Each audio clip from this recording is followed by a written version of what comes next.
May balak pa rin si Manny Pacquiao na makabalik sa ring. Si Pacquiao ay hindi pa lumalaban sa professional boxing mula noong August 2021 na natalo sa isang World Boxing Association welterweight title fight laban yan kay Yordenis Ugas sa T-Mobile Arena sa Las Vegas. Sa kabila ng halos 4 na taon ng nakalipas mula nung laban na yon, masigasig pa rin ng Filipino legend na lumaban muli dahil gusto niyang madadagdagan ang kanyang hindi kapani-paniwalang pamana o legasiya sa boxing. Pero bago tayo magpatuloy mga kwento, ay baka pwedeng yupiin mo muna ang like and subscribe button dyan para sa marami pa nating kwentuhan.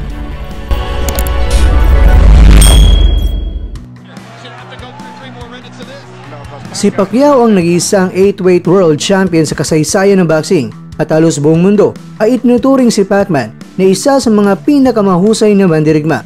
Ilang taon siyang namamayagpag bilang pound-for-pound number 1 sa sport. Tinalo niya ang mga bigating mga mandirigma sa buong mundo tulad na lang ni Oscar De La Hoya, Shane Mosley, Juan Manuel Marquez, Miguel Cotto, Tim Bradley at Marco Antonio Barrera.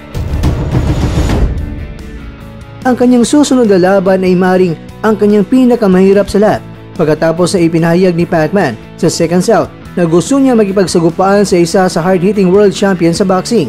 Ayon nga kay Pacman, quoted po natin yan mga kwento mula sa Seconds Out na news article. Sinabi ni Pacman na maaari niya labanan ang sinuman kahit pangaraw itong si Gervonta Davis at bultang sinabi ni Pacman na hindi siya natatakot sa kahit sinuman. Si Davis ang kasalukuyang World Boxing Association World Lightweight Champion na nag-aari rin sa Super Featherweight at sa Super Lightweight. Sa kanyang karera sa ngayon, hawak niya ang walang mancha na record na 30-0 na may hindi kapani-paniwalang 28 yan sa mga tagumpay na yon ay sa pamamagitan ng knockout. Kabilang ang huling laban niya na winasak niya si Frank Martin sa ika-8 round noong Hunyo sa nakaraang taon.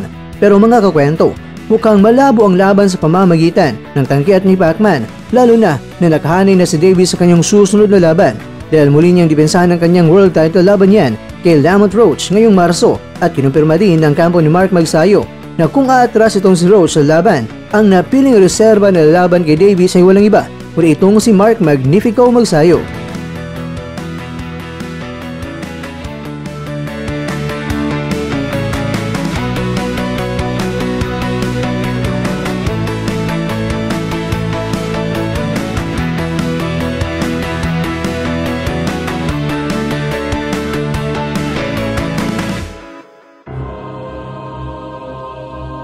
Mga kakwento, kung gugustuhin talaga ni Pacman ay siguro naman ay magagawa ng paraan, pero sa ngayon ay napakaikli na lang ang panahon para ang laban ay mapagandaan ni Pacman. Pero baka pagkatapos ng laban ni Davis sa March 1, pagka dyan na pwedeng ang negosasyon ng laban ay simulan.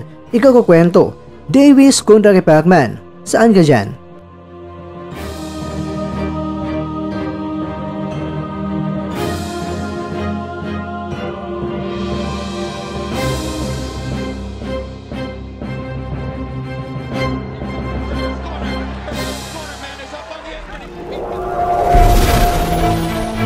At dyan, nagtatapos ang ating kwento.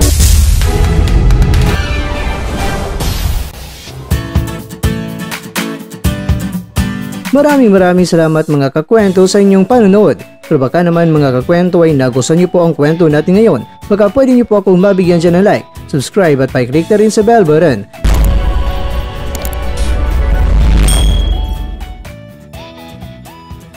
Pero bago tayong tarapos mga kwento ay syempre, shoutout po muna tayo dyan sa ating mga kakwento. Kay kakwentong Nilo Coquilla, kay kakwentong Marcos Park TV, kay kakwentong Rain, at kakwentong nanonood ngayon, shoutout siyo dyan. Bueno, hanggang dito na po muna ang ating kwentuhan at abangan nyo na po ating susunod na video. At dito lang po yan sa isang channel na kung saan maaring ito'y mga kwentong di pa na kwento sa inyo.